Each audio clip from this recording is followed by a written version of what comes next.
extreme the depth of the subject is acquired by the IR sensor. In the extreme right, the RGB video of 8833 resolution is acquired by the RGB camera. And in the middle, the skeleton of the subject based on RGB and IR data is obtained.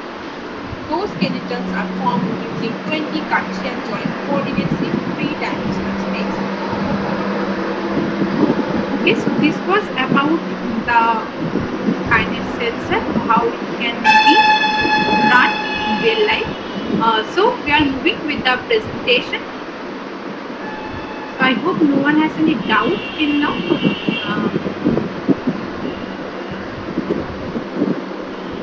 Okay, this is we have already demonstrated the real life working of the kinetic sensor.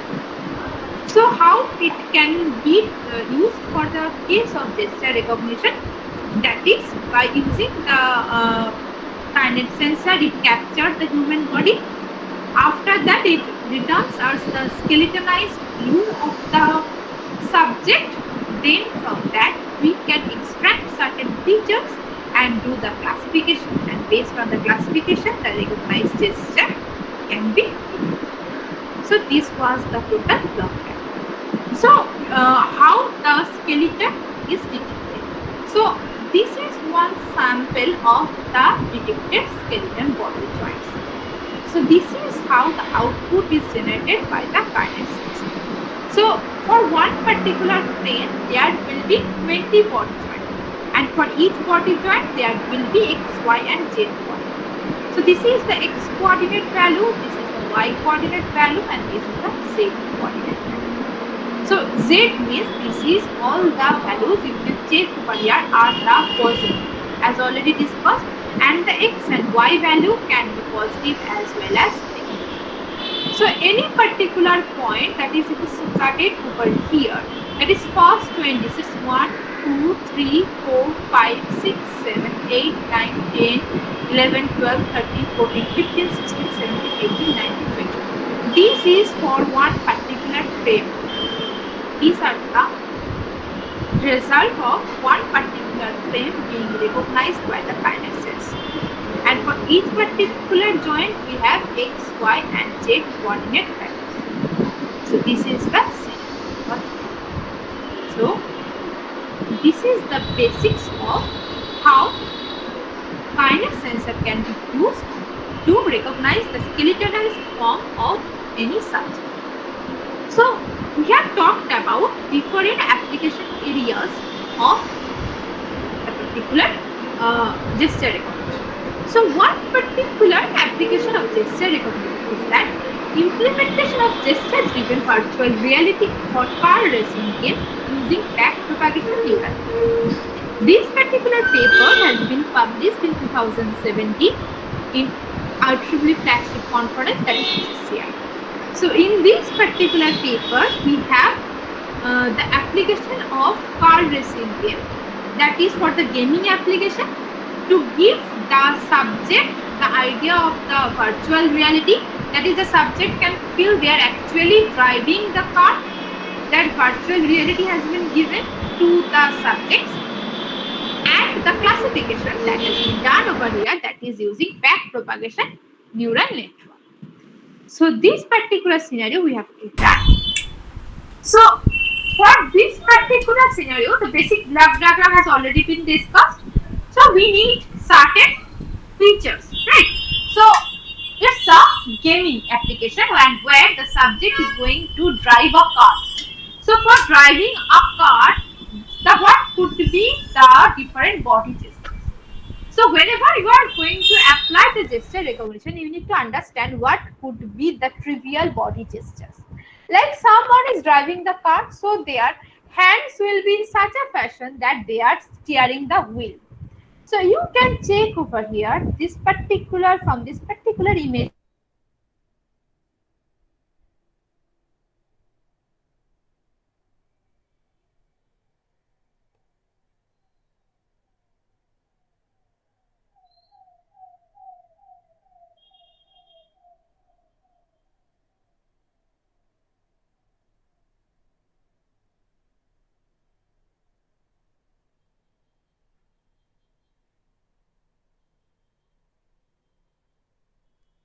d1 and d2.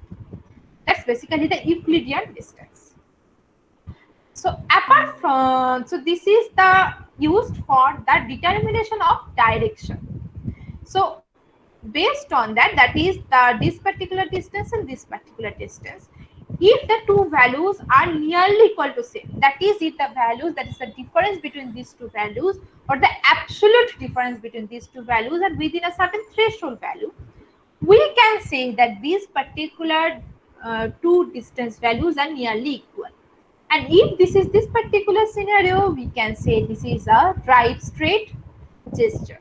That is, the car direction will be in the same path that it is following. That is straight movement of the car.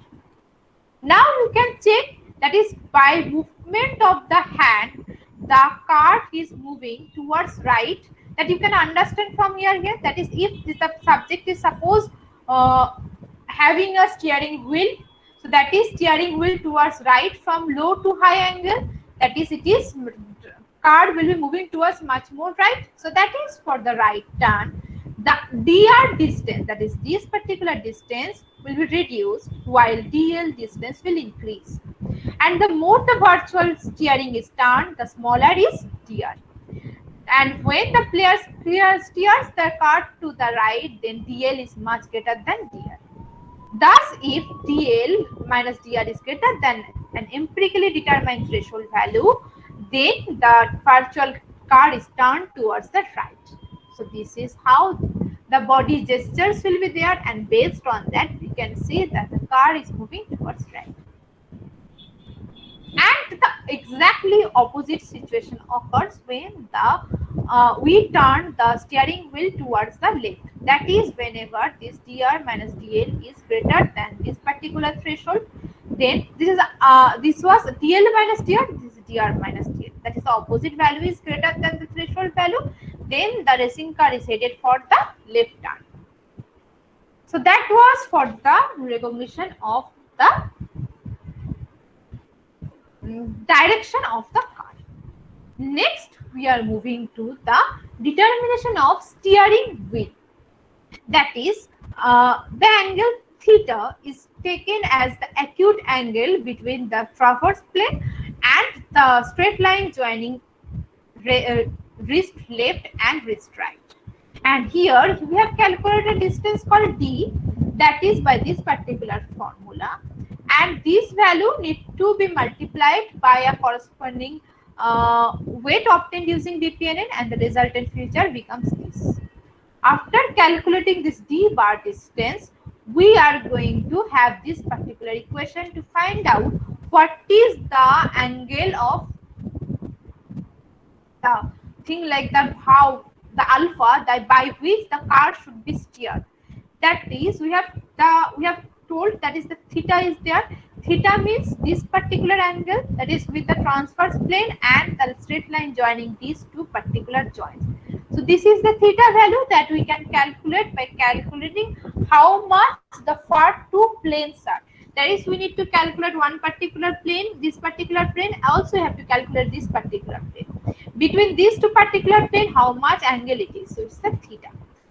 If you have the theta and you have the d, you can calculate this particular value alpha. So alpha will be the value by which the car will be steered actually. So this is the drive straight gesture and this is the drive right gesture. You can just check how the hand position difference is there.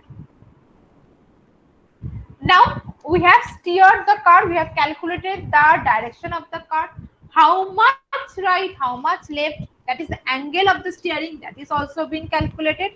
Now we have to calculate the speed of the car. That is, whether the subject is applying acceleration or applying brake, and how it is done in real life by using our legs. That is, using our leg joints, we calculate the speed. Like someone is giving acceleration, so how the leg gestures is there, and what we are trying to do, we are trying to give the virtual reality to the subject. So that is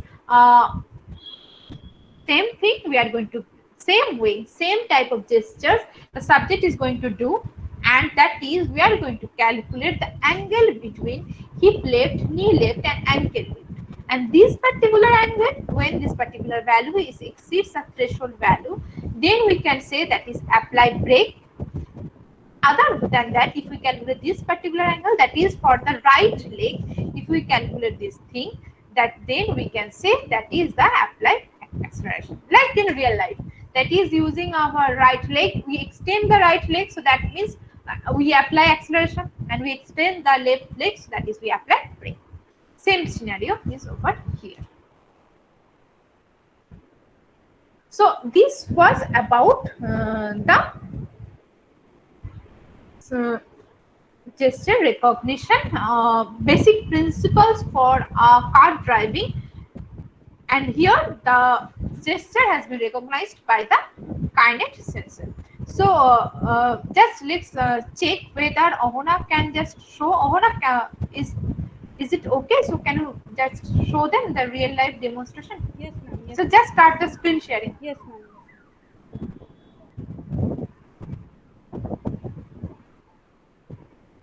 Just 1 second, ma'am.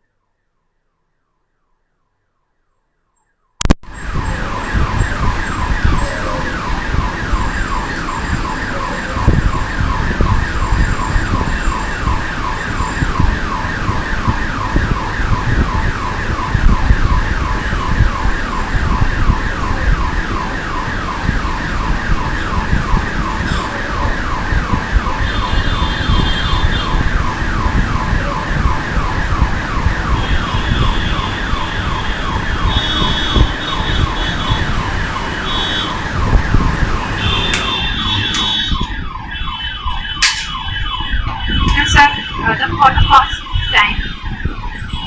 So, Ma'am, am I audible? Yes. Okay, ma'am. I'm sharing my screen. Yes, just start the screen sharing.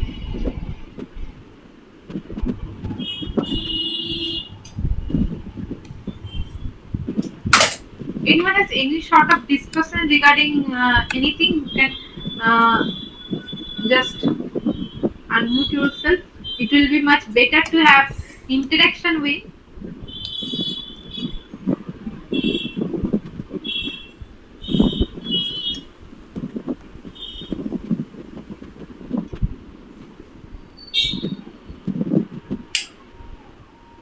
Participants, if you have any doubt, please you can write in the chat box or you can ask.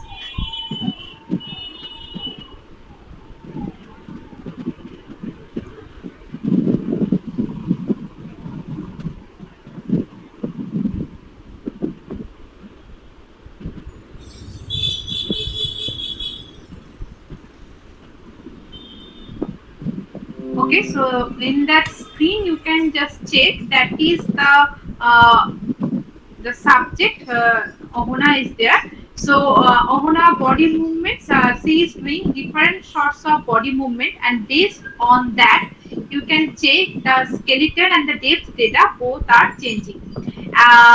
That is just check the frame rate over here is, that is the 30 frames per second. That is the just behind the depth view, that you can check, that is the 30 frames per second, the value is 30 is there. 30 values are there, and this is the skeletonized view you can have, that is the thing. And you can just check whenever she is coming towards, that is there is the her upper body portion, that is from the shoulder, it is not visible by the kinet sensor, that is it can be checked, and from the depth image as well as the RGB image, so that is error are coming, and whenever she is moving backwards the error is getting minimized. So that is as due to the errors of that is you can subject should be in such a position that kinet can fully visualize the subject, then the proper body gesture can be recognized. So this was the real life things is there. So thank you, Ahuna. You can stop the screen sharing.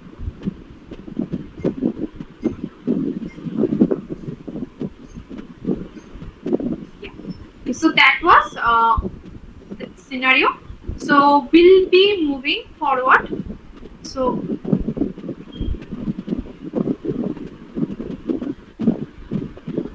what we have told, that is the how the kernel recognized. It's basically it gives us a notepad. In that it gives us a .txt file that you can open in our notepad, and in that .txt file we can have the subjects. For each frame 20 body joint, and from each body joint you can have three-dimensional data. So from these, we are going to now have a MATLAB demonstration how this MATLAB can be implemented to extract the features. And for this particular case, what are the sorts of features we are being interested? We are interested about the Euclidean distance features, and as well as we are interested about the angle features. So these are the two features we are going to extract from here. So we are coming over here. So this is the feature extraction. So I hope you are already been familiar with the MATLAB. So this is the MATLAB. I have run the system. That is why one particular result has been given. That is the five features values. That is D1, D2, D, A1 and A2. That is what are the things like we have already shown over here. That is these are the D1, D2. This is the D, and this is the theta, and then two angles. So that is basically these are the resultant, and how we are going to get the resultant, we are just coming. So this is the scenario. So this is a code for the feature extraction. So here in the first line it is written as CLC. What is the working of the CLC? So some results has been in the comment window. If I just write over CLC, so then just take the comment window is getting cleared. So you have some previously run result and you need to clear those things. So that is for that you can clear the comment window using the CLC. Next we have clear all. So just have this particular scenario, just take in the workspace, you have different variables already been there present over here. I'm running clear all, so just take the workspace getting clear.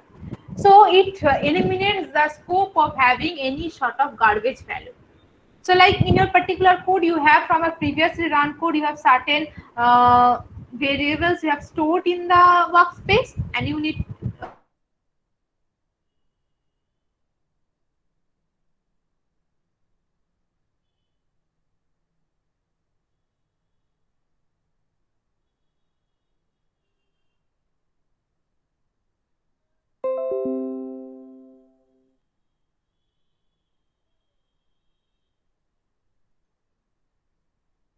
can be certain graphical results has been displayed by the code. So if I have this command, that is the close all.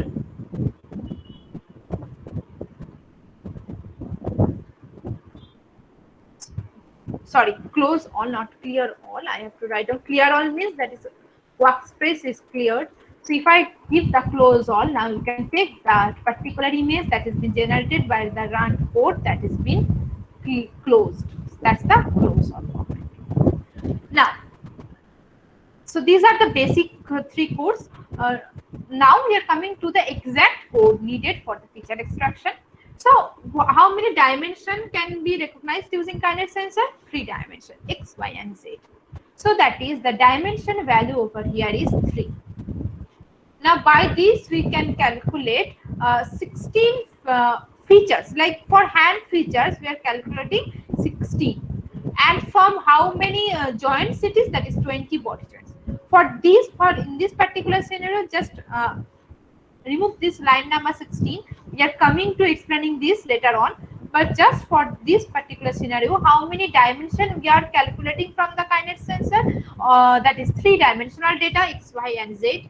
How many joints are being considered? 20 body joint. Why 20? From this particular figure you can check 20 body joints.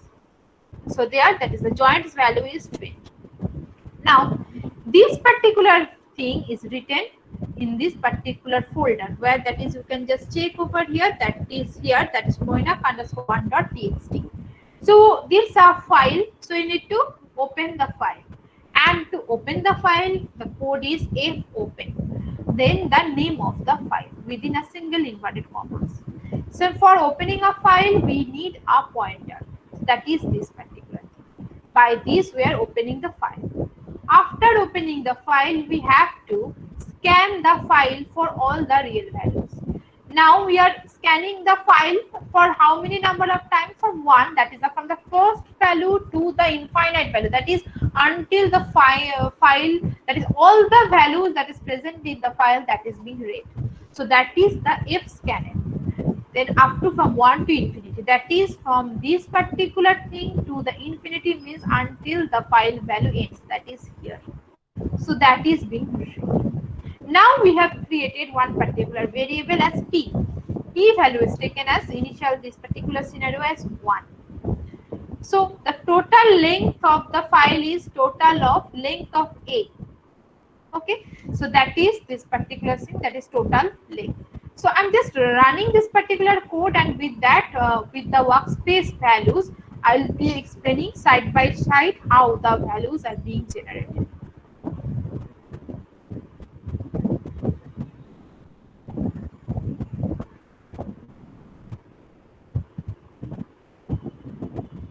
So in the left side, I have the view of the view of the MATLAB editor thing, and in here the code is there. I'm running the code.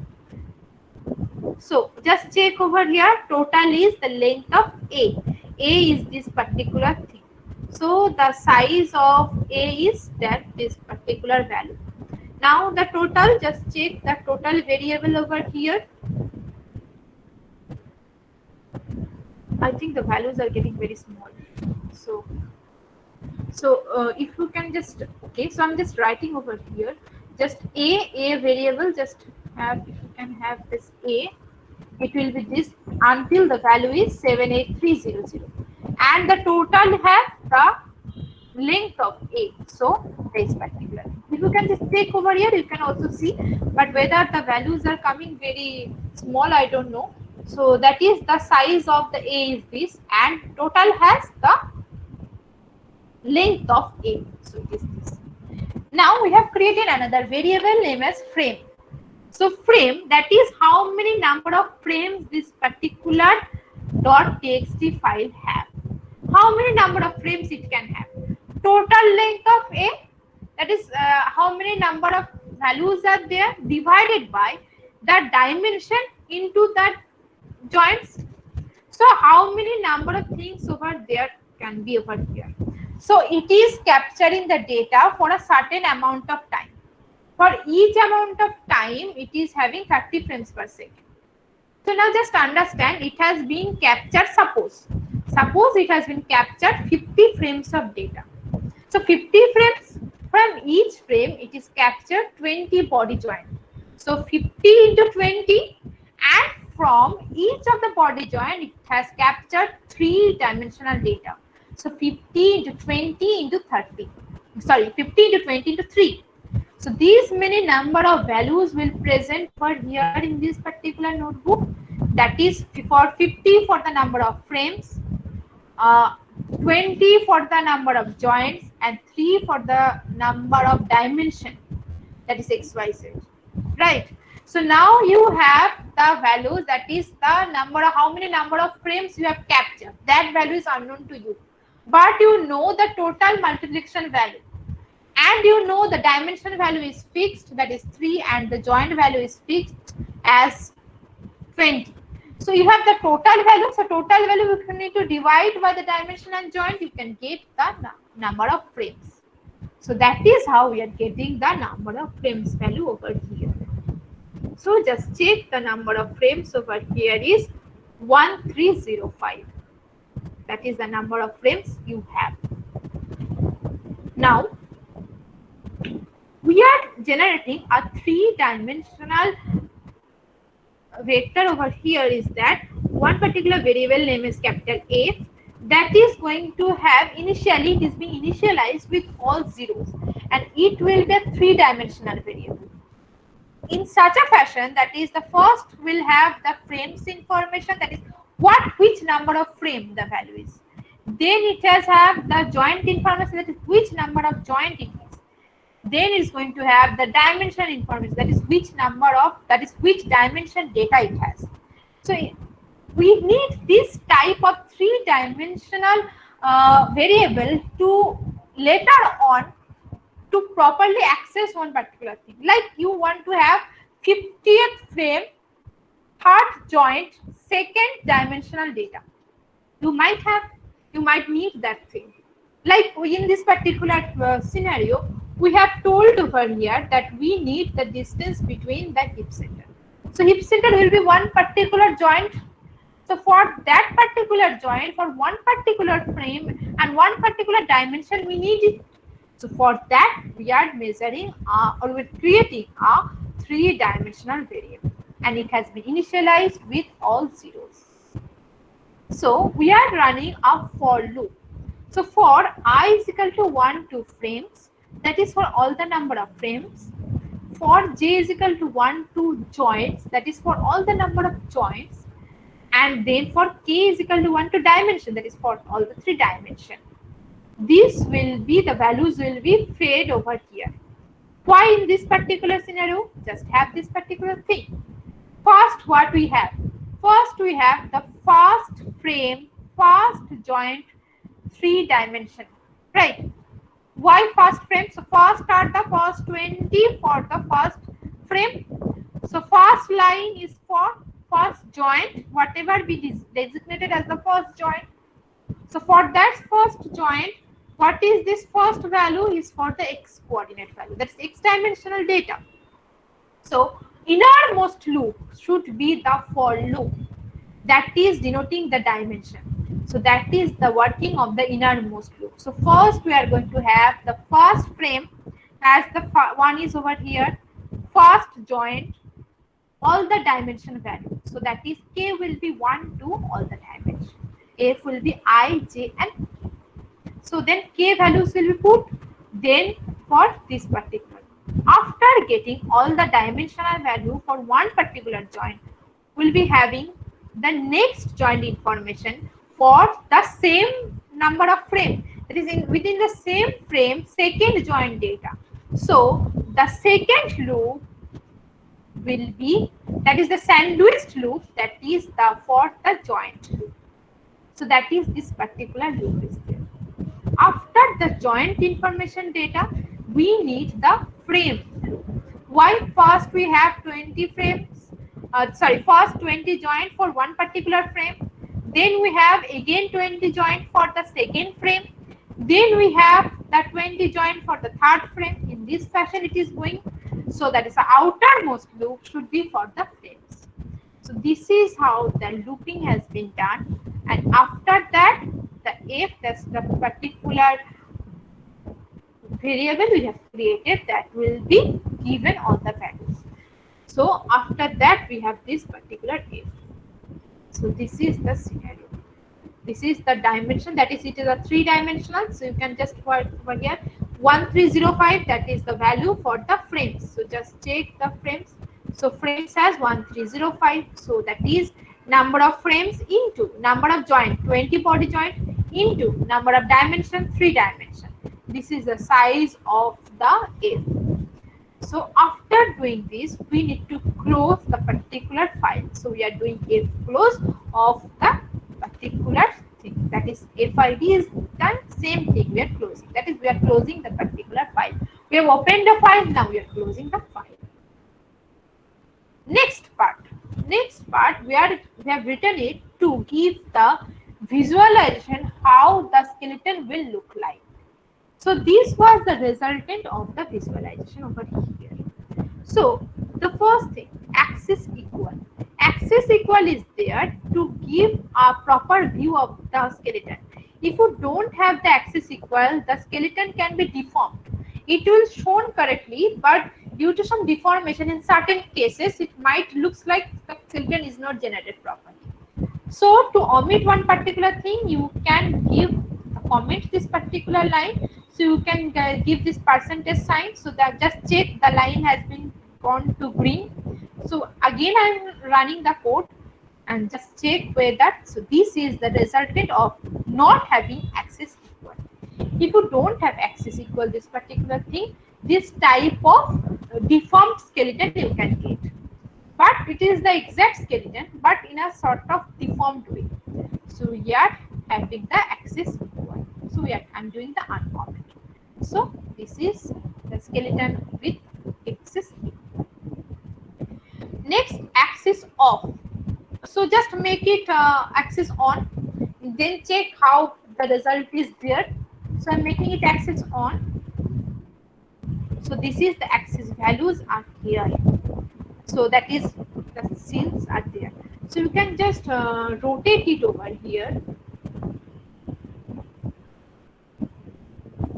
So in this figure it looks like it's not a three-dimensional thing. So if you just rotate it, you can feel that it's a three-dimensional type of thing is there.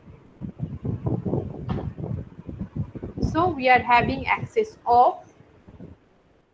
Then hold on. Why hold on?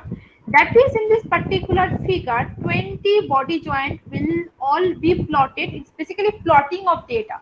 So each of the 20 and the joining of each of the line should be in a one particular image. So that is why hold on is there. So let's make it hold off, or just comment this particular line, just check how the result is.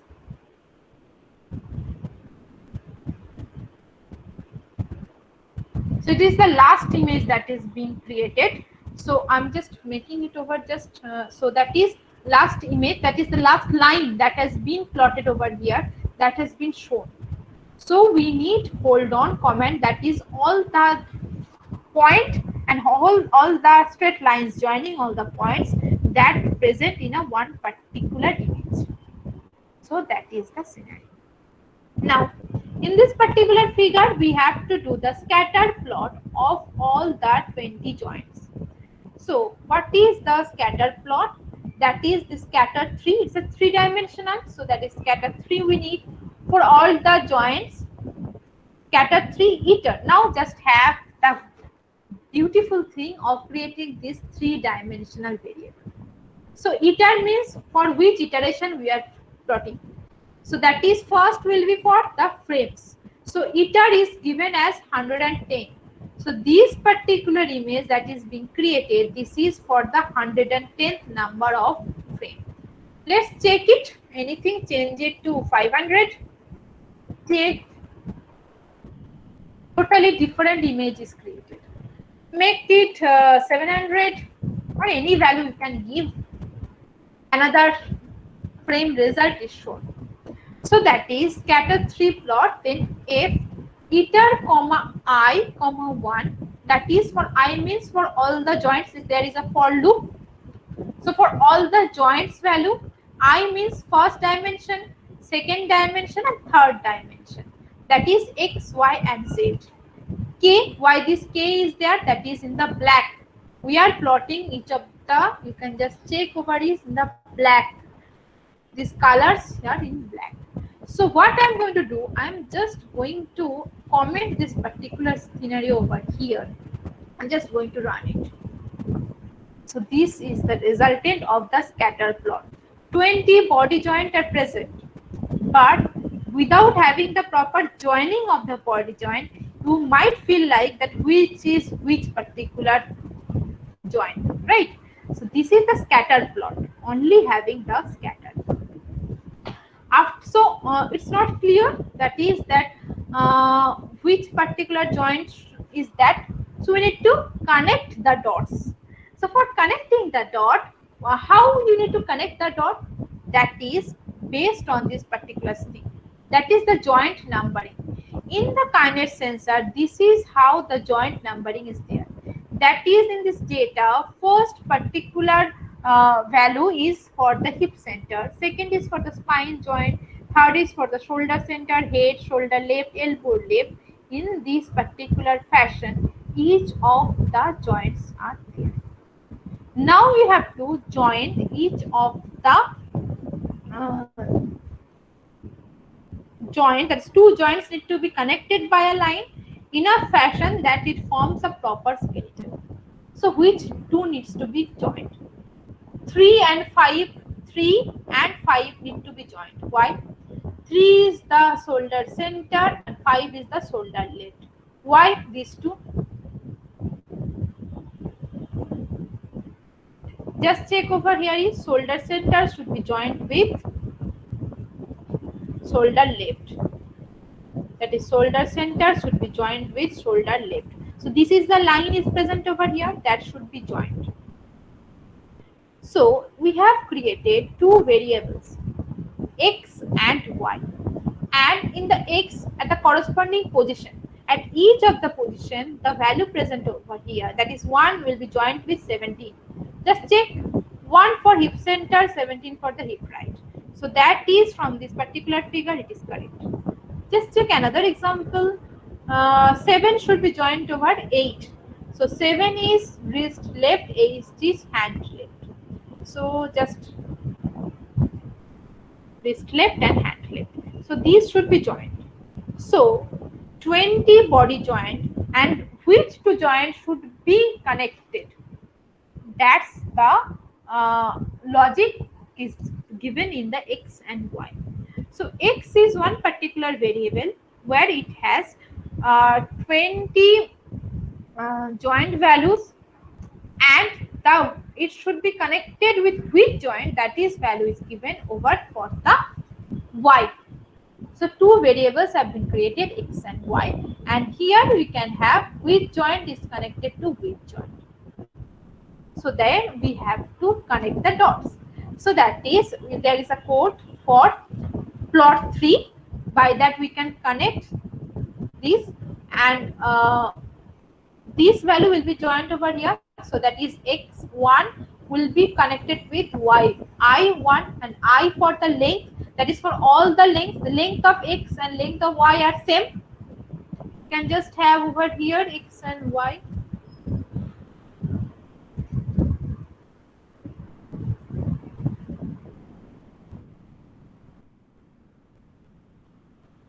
X is this, then the x size is, so 19 cross 1 is the size of the x, 19, and similar thing happens for the y as well.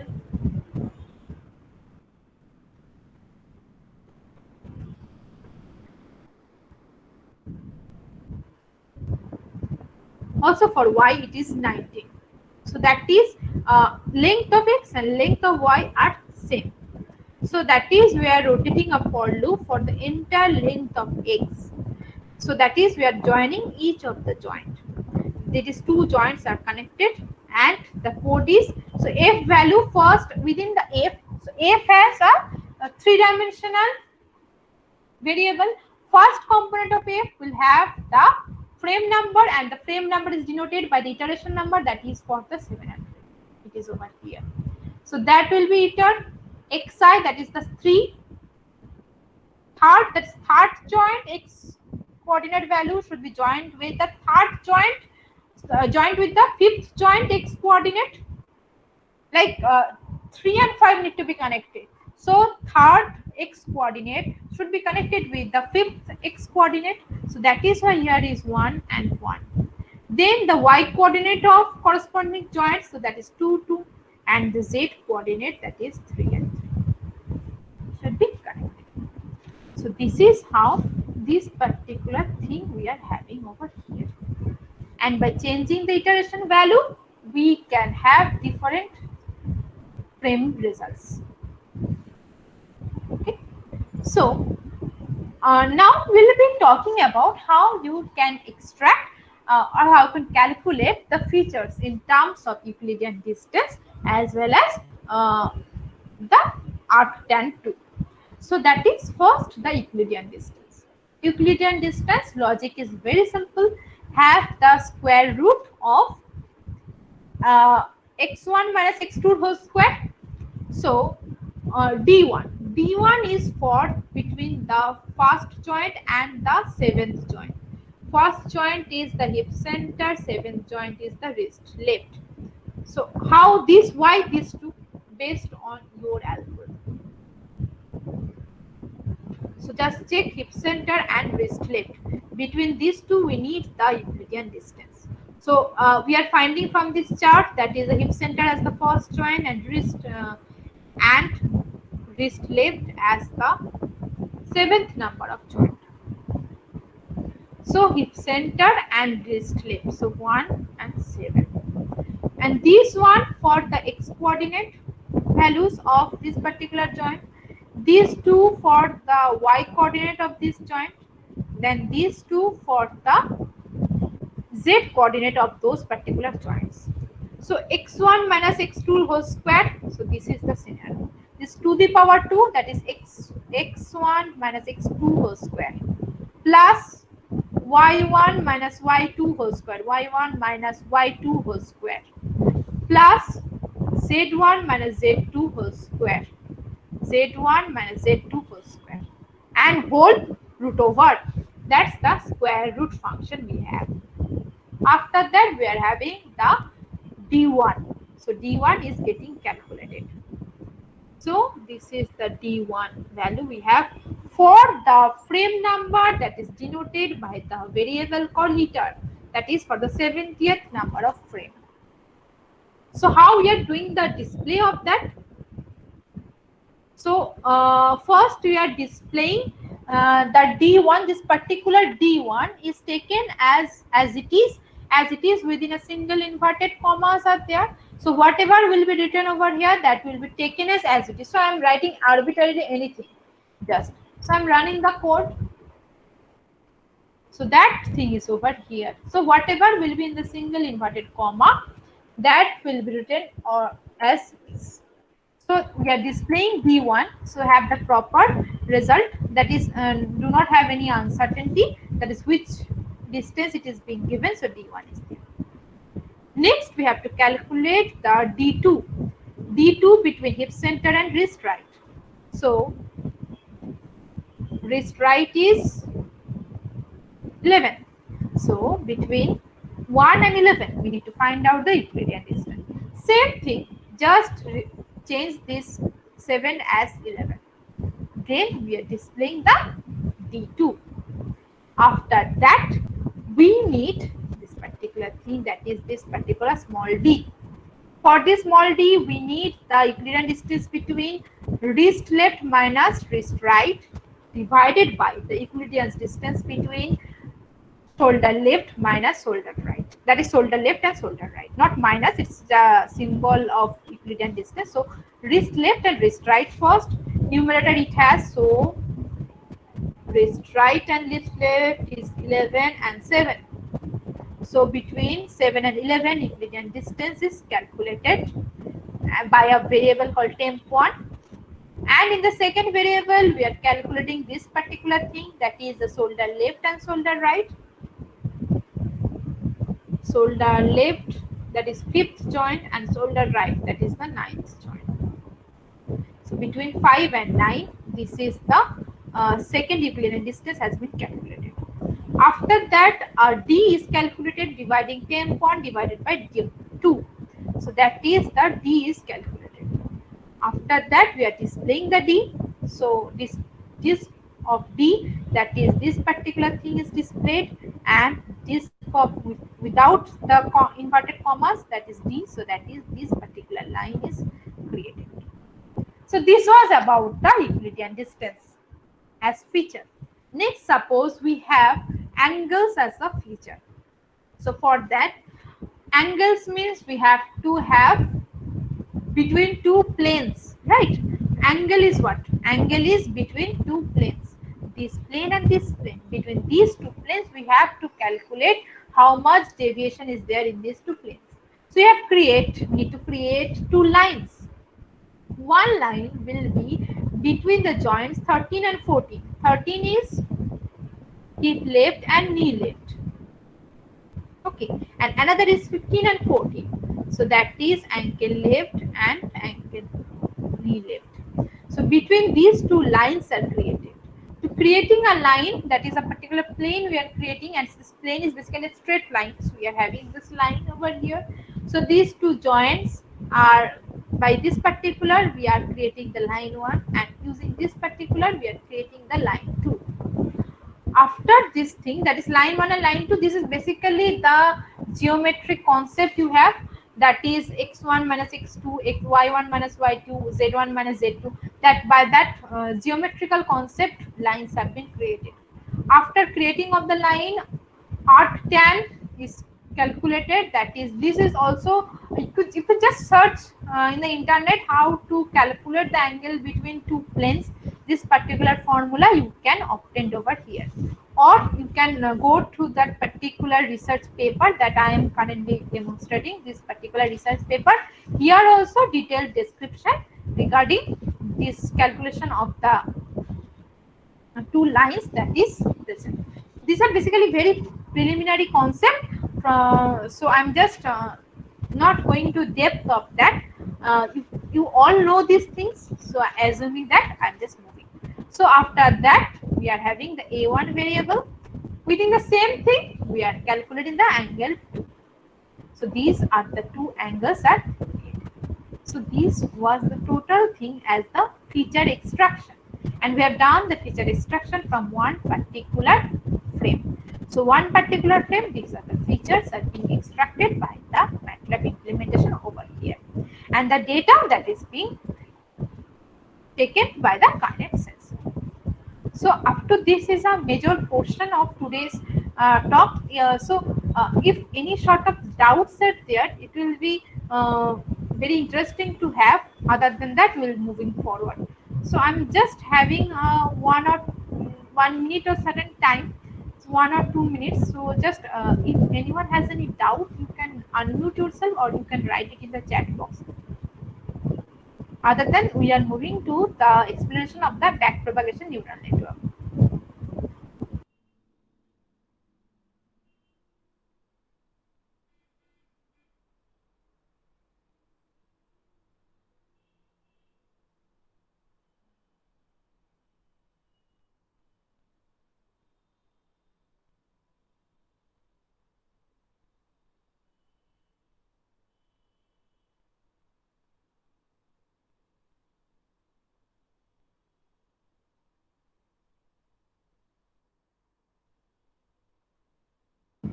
So any sort of discussion you need, thank you. For any sort of doubts, it will be very helpful for me. So uh, for me, it's like I'm talking certain rubbish things to you.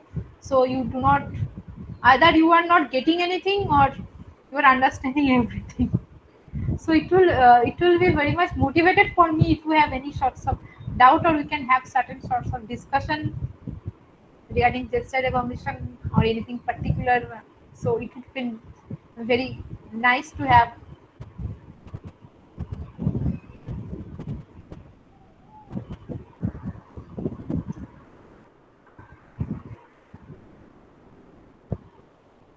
So we have talked about so far about what is gesture, how it can be recognized.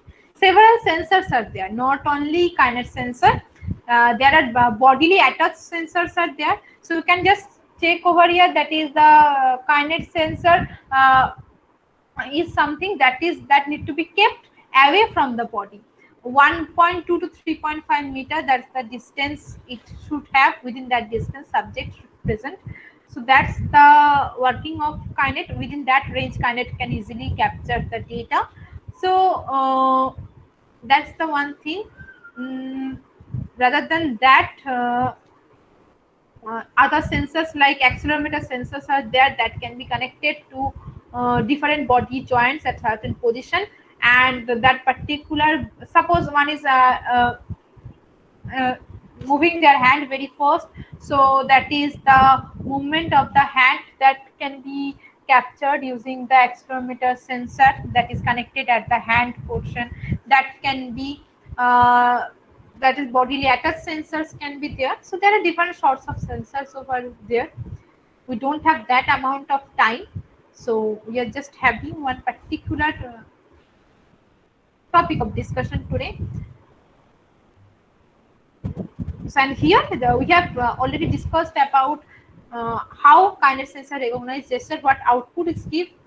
After that, we have discussed about what could be the different sorts of features. So different types of application, you need different sorts of features. It's not like always you need this particular feature, that is this particular distance or this particular angle. You need different sorts of features based on your particular application area. After that, you need uh, different sorts of classification. So here we are talking about classification. Why the basic difference between classification and clustering? You all know better than me. I'm just taking recapitulating. So what is the classification? Classification is basically supervised algorithm. That is, we have our training data, and from that training data, we are doing recognizing one thing, that is the classification thing. And if we don't have any trained data, as that is without the help of the supervision or with the help of any teacher, what we are doing the clustering. In this particular case, we are doing the classification, that we are try to find out one particular uh, gesture, and we need to understand which gesture keys, that is, it's moving towards right, moving towards left, which gesture. So it's basically a classification. This classification can be done using different algorithms. A very commonly used, well-known algorithm is the backpropagation neural network, short form abbreviated as BPNN. So that we are going to discuss now. So having the thing like that, you all know about neural network. So just preliminary concept of BPNN we are going to discuss about. So basically, it's the major component or the fundamental concept of BPNN or any type of neural network is the neurons. What happens in a neuron? Different weights, different inputs are connected to one particular neuron, and each input has their corresponding weight. Weight means which input has how much importance. We give, right, this person we give very much important or give much very much weight to this person top. So then like this type of thing, weight, that is how much important is that. So this is the weight concept, that is which input is much more important, this which input. And in the neural network, the inputs are basically the features. So we have extracted certain features. So which feature is going to have much more importance than the other features? So that is this feature values, how many features you have calculated. So these features are comes at the input side, and the class levels that comes at the output side. And in between this, there will be a summing function, that is summation of this, and then an activation function that's going to give us the class level. So this is the inputs. Each input has their corresponding weight. This pass through the summing unit. Then it passes through a non-linear element, that is activation, and gives us the output. Output in the terms of the class levels. It's the supervised learning we are talking about. So the class levels we are going to get. So in the BPNN, backpropagation neural network, we have the forward propagation. Forward propagation of weights. So for each of the neurons, so here earlier we have one particular neuron. Here we have first layer of neurons, this is the input layer. Second layer of neurons, that is the hidden layer. Third layer of neurons, that is the output layer. So the layers that is connected to the inputs, that is the input layer. The neurons that are connected at the output side, that is the output layer. In between input and output, we have the hidden layer. So how many neurons are present at the input layer? 3. How many neurons are present at the output layer? 1. How many neurons are present at the hidden layer? 2. For each of the connection, it has certain weights. So different weights are here. By that different weights, each of the inputs are connected. So this is the forward propagation. Like for each of the input, the certain weights are there. After that, that is a summation unit activation. Then we are getting our output over here. So the output we are getting, that is our calculated output. That is our observed output. And this is the example of a classification. So classification means we have already present some input. So that already present inputs as already present output. So what the output we get over here, this is the observed output. It's the classification. So certain outputs are already present, that is our desired output. That output we desire. Now our obtained output, whether it is matching with the desired output. Yes, fine. We do not need to adjust the weight. But if the desired output is not the same as the observed output, or we are not getting the desired output, there is certain deviation between the two outputs, then certain errors will be. And how we can adjust the errors? By back propagating the errors towards the source, that is from the output side to the input side. We are back propagating the error by which we are adjusting the weights. So weights are being adjusted such that we can minimize the error, such that our obtained output is matching with the desired output. That is the back propagation of errors are there. That is by which weights are being updated. That is the back propagation. That is why the name as back propagation neural network. And as the weights are being forwarded in this fashion, that is from the input side to the output side, so this is a feed forward neural network. And errors are being modified based on changing of the weight, so that's the back propagation. This is the basic fundamental concept of the BPNN. There are lots of mathematical deviations are there. If we go for that mathematical deviation, it will the mathematical derivations are there. So if you go for that derivation, it's going to take around 2 or 3 hours. So we are skipping those things. So we are coming to the MATLAB implementation of the BPNN. So these 3 lines of course are already been discussed. I am skipping these things. We are coming from here. So it's a classification. Classification means we need a feature vector, and for that feature vector, what are our desired output? So that is the target output. These values should be present beforehand.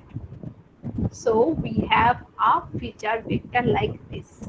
So here the number of rows, that is basically the number of features that is being calculated. Suppose for one particular scenario, for one particular sample of data, we have calculated 1200 features. Just for here, just for this example, I have taken a very much complicated example of having a 1200 features that is being calculated from one particular sample of data. And how many sample of data we have? 1, 2, 3, 4, 5, 6, 7, 8, 9, 10, 11, 12, 13, 14, 15, 16, 17, 18, 19, 20, 21, 22. These 2 number of samples of data we have. And from each of the sample of data, equal number of features are being extracted. So what should be the size of the feature vector? That is the number of rows should be the number of features. Number of columns should be the number of the samples. That is the size of the feature vector. So we have the feature vector over here. So that is the input that is being read. So input, this particular will have this many number of scenarios. So input, if you open this input variable from here,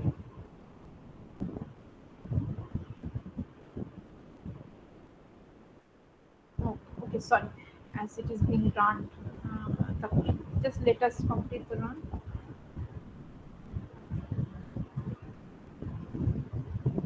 So this is the input. So 1200 cross 64. So just check the size of the number of rows is 1200 and the number of columns over here is the 64. So from A to BL, that is 64 number of samples of data are present over here. So that should be the size of the feature vector. After that, we need a target. Target is this particular thing, that is in the target also number of rows is the number of class levels are there, and number of columns are the number of samples. So this is the target, and target is read using the target particular variable. If you open the target, okay, so that is the size is 16 cross 64. 16 is here and 64 over here. So this should be the size of the feature vector. that is the input, and this should be the size of the target. After that, there is a concept of to understand how much time it takes by this particular BPNN to run. So there is a function called tick tock. Any particular code you can write in the initial as tick and the last line as tock, you can get how much time is being needed to run this particular code. So if you have over here this nn time, the variable we have this number of second, that is 13.0195 second that is needed to run this particular code. So that is this nn tick is equal to tick, and this variable has been passed over by here within the talk function. So that means nn time. This particular variable gives us how much time it needs to capture or to run this particular code. Now, in this BPNN, we have the concept of hidden layer. We have to specify the hidden layer size. So there are certain hyperparameters. Hyperparameter means those are the parameters that you have to specify to run any sort of algorithm. So for the BPNN, the hidden layer size is taken as 10 for this particular. And we are creating a feed forward net.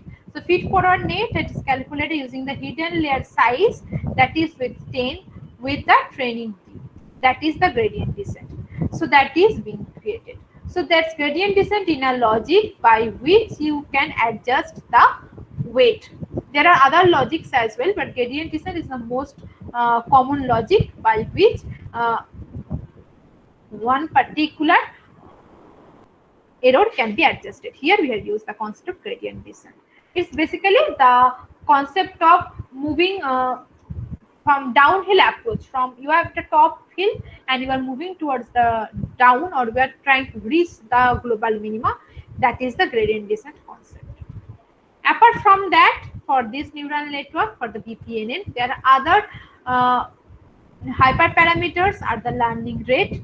This value we have given as 0.05, and you can just check that its value is not mandatory to give. Automatic value can be taken, that is the code can itself take a learning rate value. This learning rate value should be minimum, but if you have a very minimum value, the code is going to have a huge amount of time it's going to take to run. So you have a decent value as the learning rate.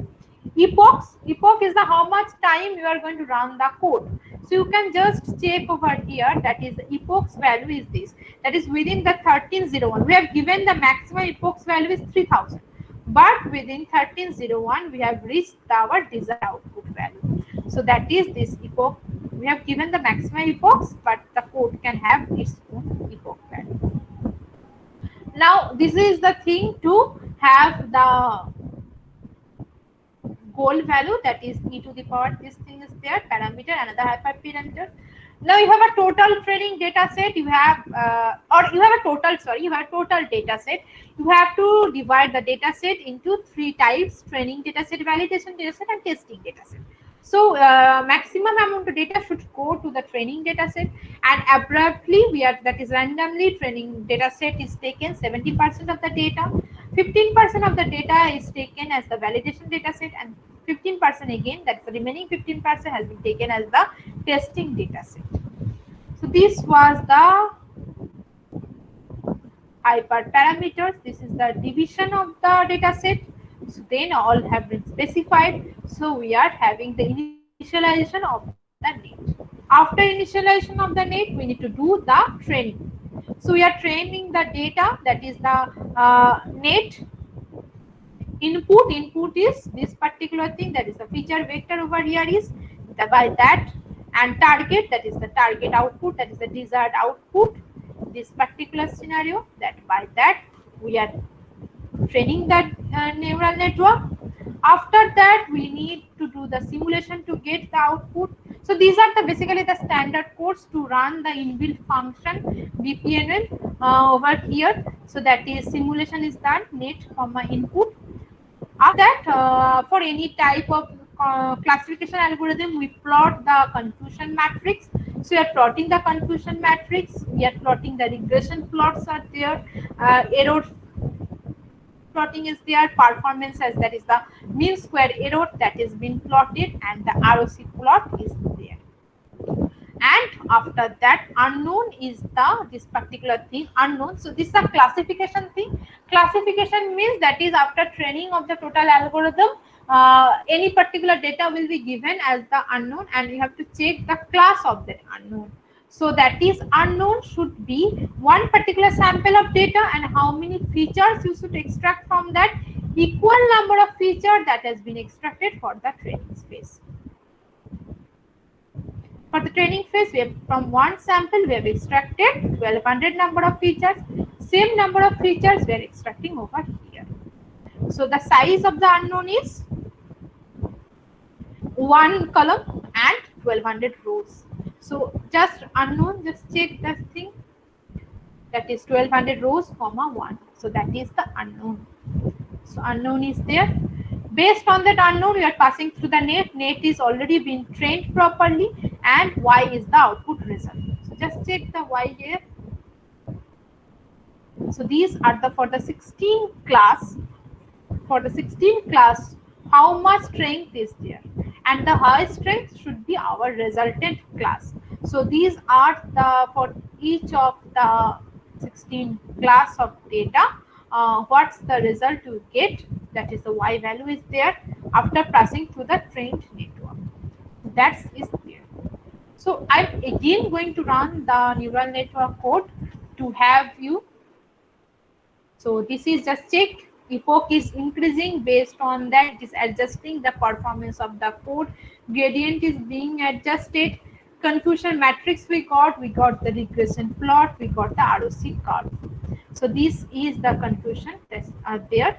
So just you can in this particular scenario you can have the performance, you can just have over here. So that is the mean square error MSE with respect to the epochs, that is 1867 epochs. So just check for each of the time the number of epochs. Earlier it was 1301, right? It is 1867. Now just check within just next time within just 30 iteration you have got the result. It's a weight adjusted. So why different epochs are needed for each of the run? So if you have given up initialization of the weights are done randomly. If you give proper weights, that is randomly, suppose you have get proper weight, so that the system will take less amount of time to be run. So as that's the case, so that is for each of the time you need different number of epochs to be run. For all of the cases, like we have the training data set, we have the training data set, validation data set, testing data set. So for each of the data set, we have the MSE and their corresponding based on the epoch value, that error values are there. So this was the network architecture. You can check there is the input layer 1200 is there, output 16 classes are there. This is the hidden layer. In the hidden layer, weights are there, bias values are there, 10 number of hidden layers is created. In the output layer, 16 class are result are there. We have used the data division randomly, that is training, testing, validation has been created data as randomly. We have gradient descent as the error adjusted. Performance has been measured in the concept of mean square error. For each of the iteration, the time and the performance is given over here. You can have for each of the case, you can have different plot results. This is the training state plot. That is how the gradient is being adjusted. That you can check over here. Error histogram you can plot, that is for training, validation, test, and the zero error. For each of the instance, the histogram plot you can have. You can have the regression plot for 3 different cases, and for combining all these are the different things you can have. So this was the MATLAB implementation of the scenario. So I'm just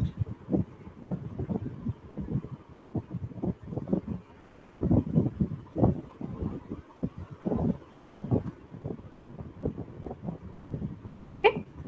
So this was, you can have the result using this BPNN. So just moving for the experimental results. So different subjects, and they are giving different sorts of gestures while playing a particular motorsport game. This particular game has been played by the 40 subjects for this particular experiment. where the male to female subject ratio is 1 to 1, and this for all of the subjects, they are in the age group of 25 to 33 years. And in the testing we have 15 subjects where 10 male and 5 female participants are there. They have the prior knowledge of playing in a particular game like Kinet 360 that has been taken. This is the training data set has been formed by over here, testing is formed over here, and these are the result of the sting, and you can just check that by having this particular gesture how the car is moving, how the turning of the car is there. So that is there in the experimental results section you can have. And then in the conclusion and future of. So what is the most important contribution of this particular research work that is going to give us the idea, or it's going to give us the exposure of the virtual reality. The player can play at their own home, but they can have the experience of actually driving the car. They can have the experience that they are actually rotating the steering wheel, that you can have. So these going to give us, or going to introduce the efficiency and applicability of neural networks in computer gaming environment. So other gaming consoles, like you have a joystick or you are playing this type of games. I think most of us played this type of games using our mouse, use the up and downs, left and right arrows in the keyboards, but you cannot have the virtual reality feeling. That is the much more increased number of degrees of freedom, having highly advanced control tools that you can have by applied this gesture recognition in this particular area, research area. And here I haven't given these results that how BPNN outperforms other neural network.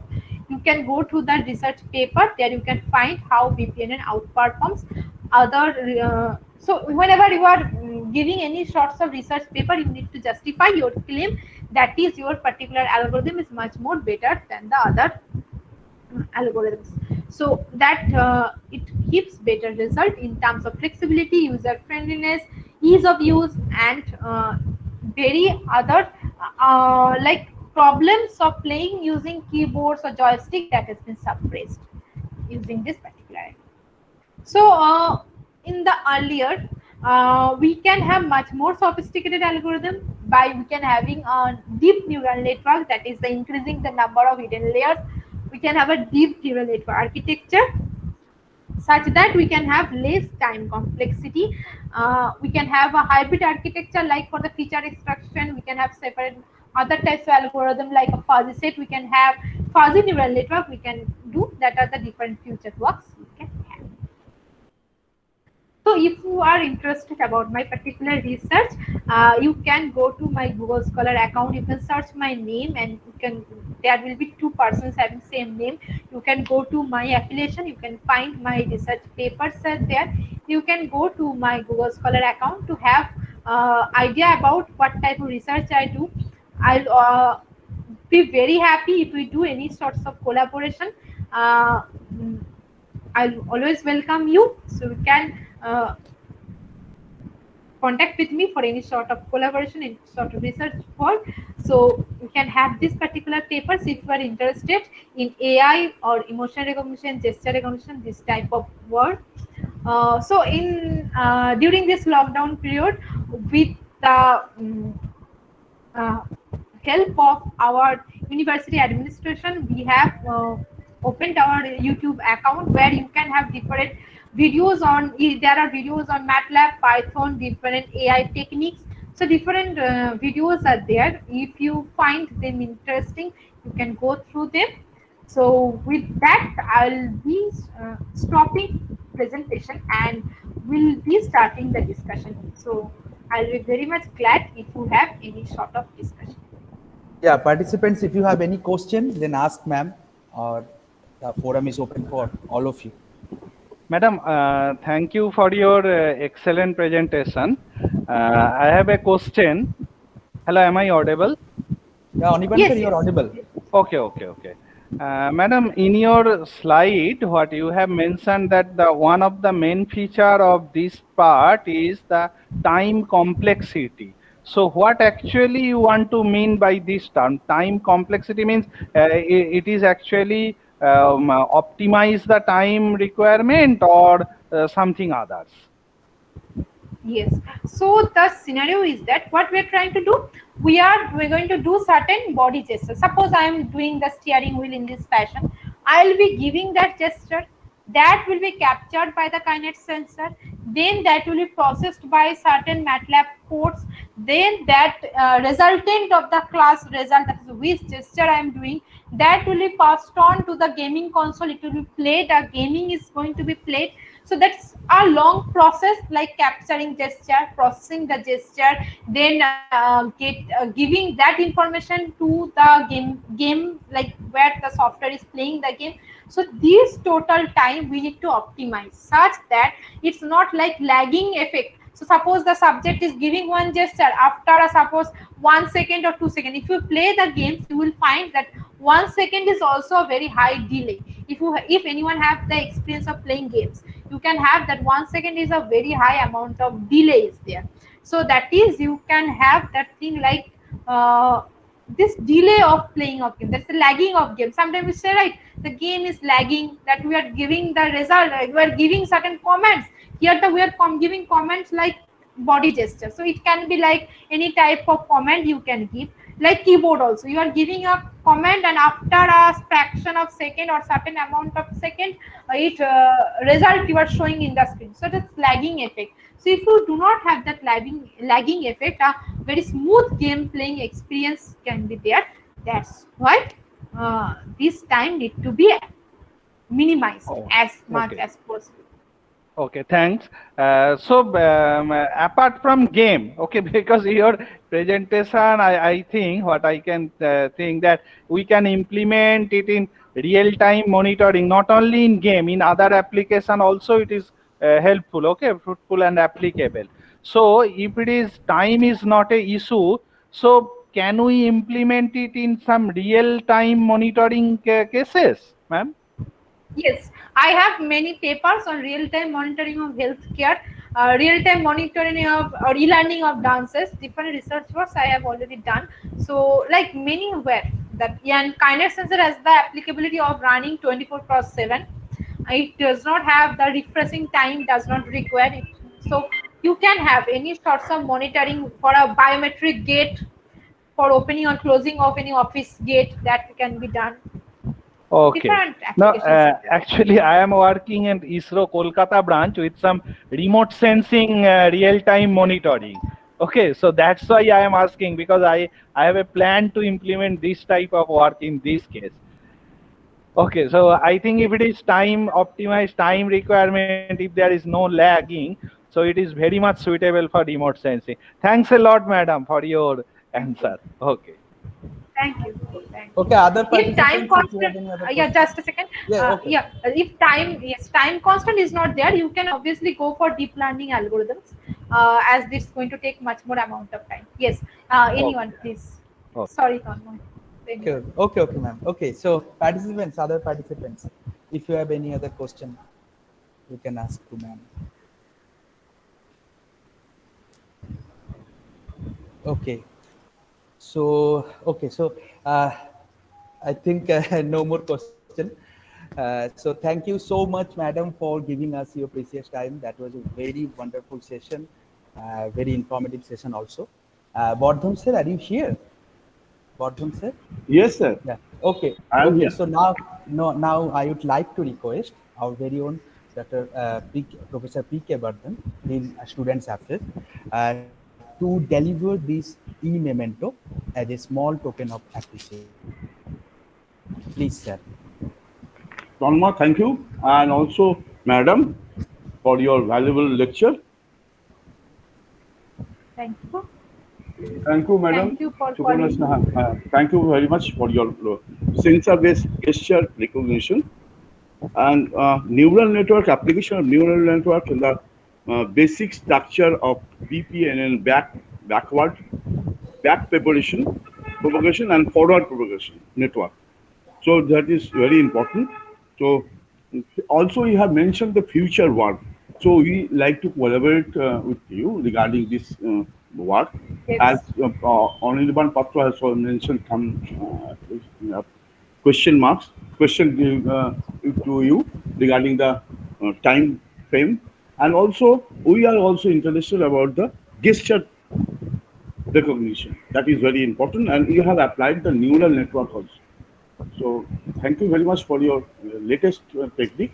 This and once again thanks for your delivering lecture. And we are from our department, from the college, we are for your very good lecture. We are giving you the memento for your recognition. Please accept it. Thank you. Yes, thank you. It would, it's not a pandemic scenario, we could have meet. We Yes, could go yeah. to your I college. It would also be I also eager to yes, eager that you please come to our college and give a hands-on some training so that students and teacher or both can learn something. Hmm.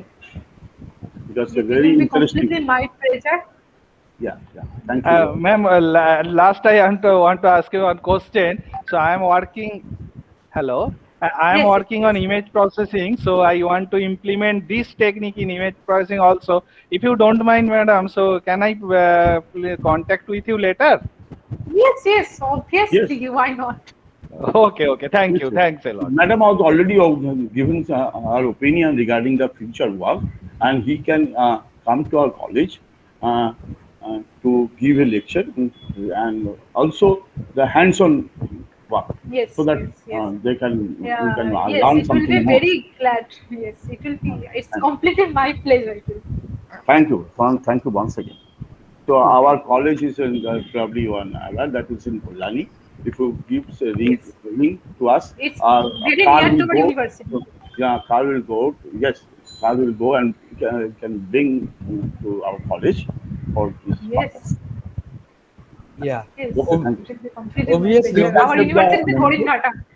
Okay, Yes, thank you. thank you. okay. So as we're Obviously, talking about the Uh, memento, so it's like it feels like if it's been great to have the hard copy of the memento that we yeah, yeah, earlier yeah, used yeah. to get. Well, no, Yes, we'll mail to you. We can mail to you. yes. No, Uh, no, no. I'm just just I'm sure, sure, expressing my sure. feeling. Yes, yes. Having a cup of tea with you, it had been a great Okay, feeling. thanks. Discussing that after completing the talk, many people comes to have certain discussion that we are missing currently. That every Yes, one yes, of us are missing. yes. That's the thing. yeah. Okay, thank you, So Yes, thank obviously, you. madam. Thank you, definitely, madam. ma'am. Uh, Tanmay, Thank hand over to Tanmay, please. Yeah, yeah. Okay, sir. Okay, thank you, sir. And definitely, ma'am, we will invite you when the situation will be normal. Please come and physically we will attend your session. Okay, ma'am. So Okay. I was not telling about to invite me once again. I was just telling that it would be great. If you can invite me Okay. once, it will be completely my pleasure. Okay, okay, ma'am. Okay. Once Okay, again, thanks. thank you. Yeah, thank you so much, ma'am, for giving us your precious time. And I Thank think you. that's all for this session. So, participants, please we'll meet again at sharp 1:30 in the session 2 of day 4. Okay. So, thank you. Thanks again. We'll meet again at 1:30. Thanks to all of you.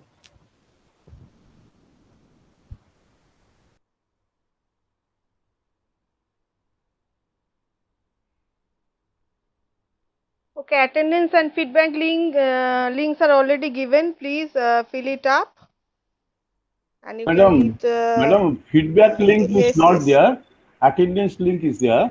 No, sir, feedback Feedback link is link also is given. already Also given. given, sir. Everything is given. Please follow the chat box. Everyone, please follow the chat box. Everything is given. Okay, and there are two more sessions which are also equally interesting.